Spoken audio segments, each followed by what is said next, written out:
Hey guys, Brett Weiss here. Welcome to another video. Let's read your comments on my Super Mario Brothers movie video where I said there were 3 problems with the movie, but that I absolutely loved it overall. And I'm going to address the woke issue too, about some people saying that the reason it's so successful at the box office because it's not super woke like Disney movies, Netflix stuff, and some other properties. But let's read your comments and I will address each one. Agamemnon says, disappointed no references to the first movie. Why? The 1993 Super Mario Brothers. I actually saw this at the theater with my girlfriend, now my wife, and my niece and my nephew. And I'm actually planning on doing a review of that movie for my channel at some point because I want to rewatch it. I actually haven't seen it since 1993, so I thought it'd be fun to do a separate video on that movie. Russ Love Games and More says, I personally think it's one of the best movies ever made. Haven't been touched by a movie like that in a very long time. Now I can see being touched by that movie from a nostalgic point of view, from being nostalgic for it, for the many games it references, and from just all the fan service. Definitely can see the nostalgia there. But I don't know if I was actually touched by it. Maybe if I were younger when I played the Super Mario Brothers movies for the first time, I would be touched by it, but I was moved in the sense that I was having a good time, but not quite touched, but it was fun. Sunshine Gamer says, I think the best dynamic was the close bond of Mario and Luigi. There was fan service, a ton, but Mario doing everything in his power to find Luigi, and the end with them, no spoilers, was spectacular. Great film for family and friends to watch as well as Mario fans. Definitely a great film for the family, because older viewers could appreciate all the references to the many Mario games over the years, except for Super Mario Sunshine. And kids could enjoy whatever Mario games they've played, and just the great animation, the wacky hijinks, and just the gameplay. Parts of the movie were like a game, you know, when they were platforming to get to an action scene would play out like a platformer. And absolutely loved when Mario had a hard time getting through an area and would have to try again, just like we did growing up playing Super Mario Brothers, having to retry those levels over and over. Forced Feedback Classic Game Review says, took my kids to see it yesterday. We all enjoyed the hell out of it. Definitely wasn't perfect. Not exactly Oscar material. Bingo. But it's great fun and totally loaded with references and Easter eggs. Easter. Appropriate. The soundtrack was probably my favorite aspect of the film. They did a fantastic job of incorporating classic themes from the games into the orchestration. And for your information, there was indeed a big twist in the film. Princess Peach was never the damsel in distress. It was Luigi who needed all the rescuing. Now, I said in my review that there were no big surprises in the film, or big like O. Henry or M. Night Shyamalan or Rod Serling twists in the film.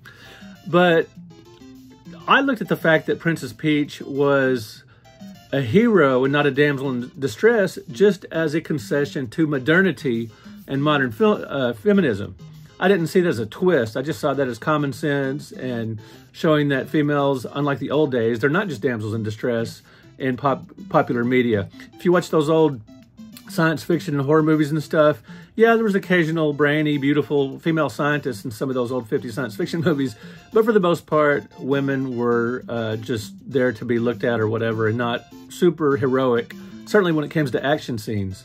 Brian X64 says, ha, wore that exact shirt to the movie. The other Super Mario Brothers shirt I have, not this one. I loved it. It's by no means on the level of Pixar classics, but that's perfectly fine. Some movies with a lot of drama and emotion are honestly hard to go back to and watch, like Toy Story 3, even though it was a good movie. It was just a fun ride throughout. Now, I agree here, absolutely, about some movies that are real heavy, that are real emotionally draining, or hard to watch more than once. I personally have only seen Saving Private Ryan twice, and I've only seen Schindler's List once, even though these films are obviously amazing films and much better than a lot of the dreck I watched. I've seen Attack of the 50-Foot Woman probably 10 or 15 times. I've seen Robot Monster several times, Plan 9 from Outer Space several times. More than quality films, because they're fun and just, they relieve stress and all that stuff. Some of the really great movies are just too difficult to watch again and again. And I totally get that. On the other hand, a movie like Super Mario Brothers, you can absolutely just have a good time with it. And it's, like you said, it's a fun ride throughout. Dora Laxton said, it was a fun movie. That's all I need. It's getting criticized for lack of plot. Why? It's like the Popeye movie getting the same criticism. Mario rescues princess. Popeye beats up Bluto. That's all the plot that the source material had. Don't really need to go any deeper than that. All the callbacks were fun, and overall, I enjoyed it. Same here. KR420SG says, 3 problems. Still better than the garbage Disney is crapping out. I said cracking out, but crapping out. Yeah, I've liked some of the recent Disney movies. Some of them not quite as much, but I don't think Disney is, none of their stuff is crap, at least what I've seen. Jeff Cirillo says, I loved how there were no woke messaging as well. Let's get to this woke aspect. A lot of people on the right are talking about the reason the Super Mario Brothers movie is popular, is successful, did make $370 million worldwide and over $200 million, I believe, in the U.S. alone, is because it didn't have woke messaging. Now, so Jeff Cirillo continues, had Disney had their way, Toad would have been gay and Luigi would have decided to transition to a female. I don't think the popularity of this film had anything to do with whether it was woke or not. The fact that the princess was very heroic and an action hero, basically. I mean, that's very modern. That's woke, pretty much.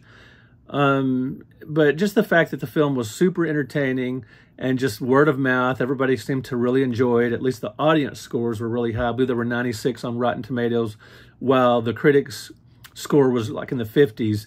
But the audiences are really enjoying this movie. It's fast-paced, it's fun, it's colorful, it's got great animation. I don't think it has anything to do with woke or anti-woke. I just think it's a fun ride, a great film, like some of you guys were saying. So anyway, that wraps up you guys' comments on my Super Mario Brothers movie review, my 3 problems with it. You can watch that video. I'll put a link to it. And like, you know, these were problems. Overall, I love the film. It's super fun, and I hope you guys will go see it. I'm going to go see it again very soon, and I am going to definitely watch the 1993 Super Mario Brothers movie again. Like I said, I've only seen it once, and I will try to do a video on that. I think it would be fun to take a look back at that movie. All right, guys, thank you so much for watching. What this whole woke thing, a lot of it arose from a article that my brother-in-law sent me about that was on the Huffington Post, and the fact that popular right-winger Charlie Kirk says that basically Mario Brothers, as he calls it, it's Super Mario Brothers, dude. Mario Brothers is the 1983 original game, and I would watch a movie on that as well. But anyway, he said Nintendo refused to let Mario Brothers go woke, and that's why it was successful. But I just think it was because it was super entertaining. And sorry, I'm going to continue on a little bit because, so I was looking at some Golden Age comic books the other day. This ties into the whole woke thing. From the 50s, and man, cover after cover after cover, nothing but white people. Go take a look at old 50s movies from the 30s and 40s. Black people are almost 100% represented as servants or slaves or subservient in some way or another. And, you know, rarely, very, very rarely in any kind of lead role. I mean, 1968's Night of the Living Dead is the first time I recall seeing a black person in a heroic lead role, and that was amazing. And George Romero just said he was the best person for the job. He did the best, you know, when they were casting the film, he had the best, you know, rehearsal. He was great, and he seemed perfect for the role, which he was.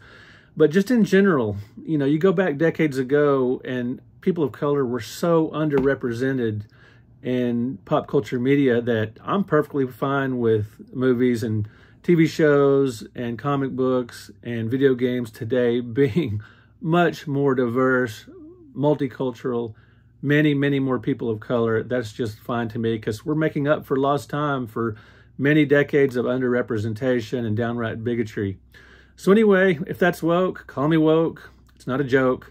I don't discuss political stuff on this channel too much, but I don't think diversity has to be political necessarily. It can just be the fact that it's the logical and right thing to do.